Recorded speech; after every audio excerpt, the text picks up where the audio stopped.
नमस्कार दोस्तों, स्वागत है आप सभी का कोचिंग। सभी अगर clerk, IBPS, PO, RBI, TET, BEd आज सबकी तैयारी करते हैं तो ये आपके लिए वीडियो बहुत बढ़िया है। आप देखते हैं कि आप 30 में से कितने का सही जवाब देते हैं। तो आप जितने का सही जवाब देते हैं आप कमेंट करके ज़रूर बताइएगा। तो चलिए शुरू करते हैं वीडियो। आज का आपका पहला सवाल है, मैं आज नहीं पढ़ूंगा, कौन सा वाक्य है? मैं आज नहीं पढ़ूंगा, कौन सा वाक्य है? तो ये हो जाएगा निषेधवाचक वाक्य। निषेधवाचक वाक्य। आपका दूसरा क्वेश्चन है, ओम, ओह यह पिट ही गया। ओह यह पिट ही गया, कौन सा वाक्य है?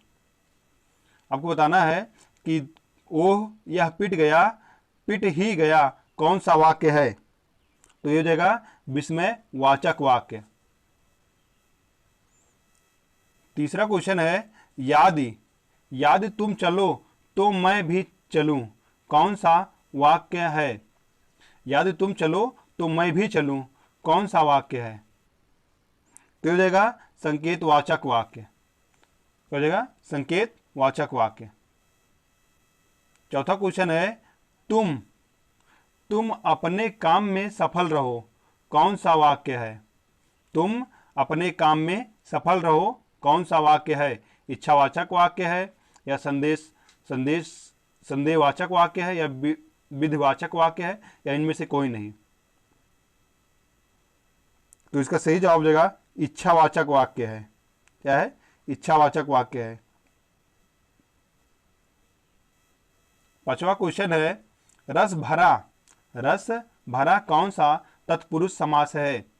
रस भरा कौन सा तत्पुरुष समास है? कर्म तत्पुरुष है कि करण तत्पुरुष है कि संप्रदान तत्पुरुष है या इनमें से कोई नहीं? तो हो जाएगा करण तत्पुरुष समास है। रस भरा करण तत्पुरुष समास है। छठा क्वेश्चन है, स्वर्ग प्राप्त कौन सा तत्पुरुष समास है? स्वर्ग प्राप्त कौन सा तत्पुरुष समास है? कर्म तत्पुरुष समास है या करण तत्पुरुष समास है या संप्रदान तत्पुरुष समास है या संबंध तत्पुरुष समास है? तो हो जाएगा कर्म तत्पुरुष समास है। स्वर्ग प्राप्त कर्म तत्पुरुष समास है। यथासंभव कौन सा समास है? यथासंभव कौन सा समास है? तो हो जाएगा अभिभाव समास है। यथासंभव अभिभाव समास है। अठवां क्वेश्चन है,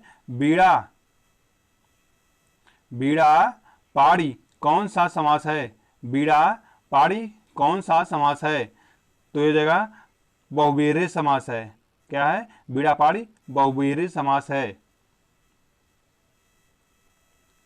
नवा क्वेश्चन है, दुअंतरी कौन सा समास है? दुअंतरी कौन सा समास है? अभिभाव समास है या कर्मधारय समास है या बहुब्रीहि समास है या द्विगु समास है? दुअंतरी कौन सा समास है?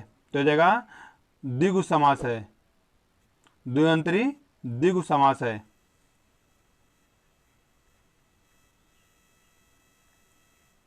क्वेश्चन 10वां, पदबंध कितने प्रकार के हैं? पदबंध कितने प्रकार के हैं? 2, 3, 4, 5? तो हो जाएगा पदबंध 3 प्रकार के होते हैं। 11वां क्वेश्चन है, निम्नलिखित में अशुद्ध शब्द है। निम्नलिखित में अशुद्ध शब्द है। एकत्र, नीरस, मंत्रिमंडल, योगीराज? तो हो जाएगा मंत्रिमंडल अशुद्ध शब्द है।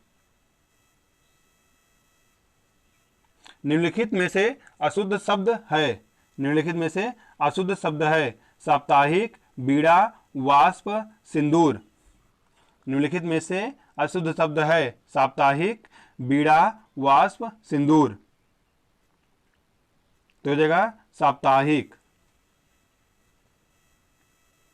13वां क्वेश्चन है, निम्नलिखित में अशुद्ध शब्द है। निम्नलिखित में अशुद्ध शब्द है ईर्ष्या, अनुकूल, आशीर्वाद, नक्षत्र। ईर्ष्या, अनुकूल, आशीर्वाद, नक्षत्र। ईर्ष्या, अनुकूल और आशीर्वाद ये हमारे मनुष्य के स्वाभाविक नेचर है। और नक्षत्र जो है ये हमारा नक्षत्र होता है, मतलब कि इसको कहते हैं नक्षत्र है कि हाँ कौन सा नक्षत्र चल रहा है। 14वां क्वेश्चन है, निम्नलिखित में से आग का पर्यायवाची शब्द नहीं है। आग का पर्यायवाची शब्द नहीं है। वायु सखा, हुतासन, विभावसु, विपथगा। तो हो जाएगा विपथगा आग की पर्यायवाची नहीं है। आपका क्वेश्चन नंबर 15, निम्नलिखित में से इच्छा का पर्यायवाची शब्द नहीं है। निम्नलिखित में से इच्छा का पर्यायवाची शब्द नहीं है। लिप्सा, कामना, यातना, स्पृहा। तो इसका सही जवाब देगा यातना। 16वां क्वेश्चन है, निम्नलिखित में से पानी का पर्यायवाची शब्द नहीं है। निम्नलिखित में से पानी का पर्यायवाची शब्द नहीं है। नहीं है, इसको ध्यान रखना भाई, नहीं तो सारे लोग इसी में गलती करते हैं कि हाँ निम्नलिखित में से पानी का पर्यायवाची शब्द पूरा क्वेश्चन नहीं पढ़ते हैं और आगा मार के चले आते नीर, मेष, वो मतलब जो भी देखें तुरंत मार के चले आए। तो ये मेरा क्वेश्चन गलत हो गया भाई। क्वेश्चन को पूरा ध्यान से पढ़ना है। क्या हो जाएगा, अंबु, सर, मेघपुष्प या नीर। तो इसका सही जवाब हो जाएगा सर। आपका 17वां क्वेश्चन है, निम्नलिखित में से घर का, निम्नलिखित में से घर का पर्यायवाची शब्द नहीं है। पावक, सदन, शाला, निकेतन। पावक, सदन, शाला, निकेतन।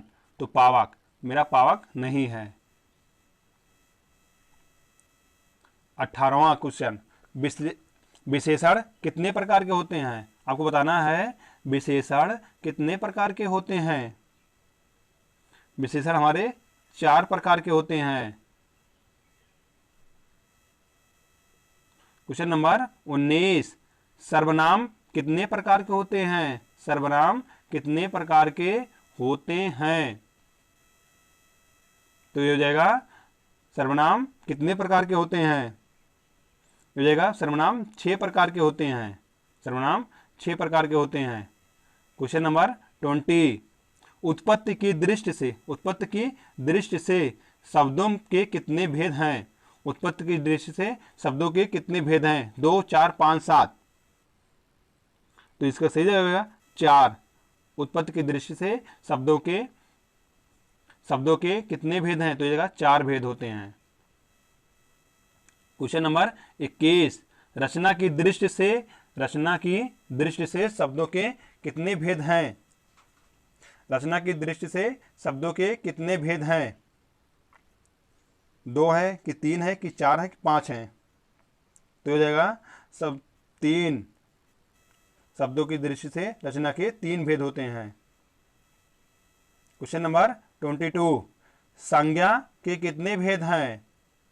क्वेश्चन नंबर 22, संज्ञा के कितने भेद हैं। 2, 4, 5 या इनमें से कोई नहीं। तो संज्ञा के हमारे 5 भेद होते हैं। क्वेश्चन नंबर 23, विकारी और अविकारी शब्दों के कितने भेद हैं। विकारी और अविकारी शब्दों के कितने भेद हैं। तो ये जगह मेरा 8 भेद हैं। क्वेश्चन नंबर 24, इनमें से कौन सा शब्द संज्ञा से बना हुआ विशेषण है। इनमें से कौन सा शब्द संज्ञा से बना हुआ विशेषण है। क्या है, विशेषण है, संज्ञा से बना हुआ। बहुत ही मोस्ट क्वेश्चन है भाई, ये बहुत बार क्वेश्चन पेपर में पूछा गया है वाला। तो इसका सही जवाब होगा कुलीन। क्या है, कुलीन। संज्ञा से बना हुआ सब विशेषण कुलीन है।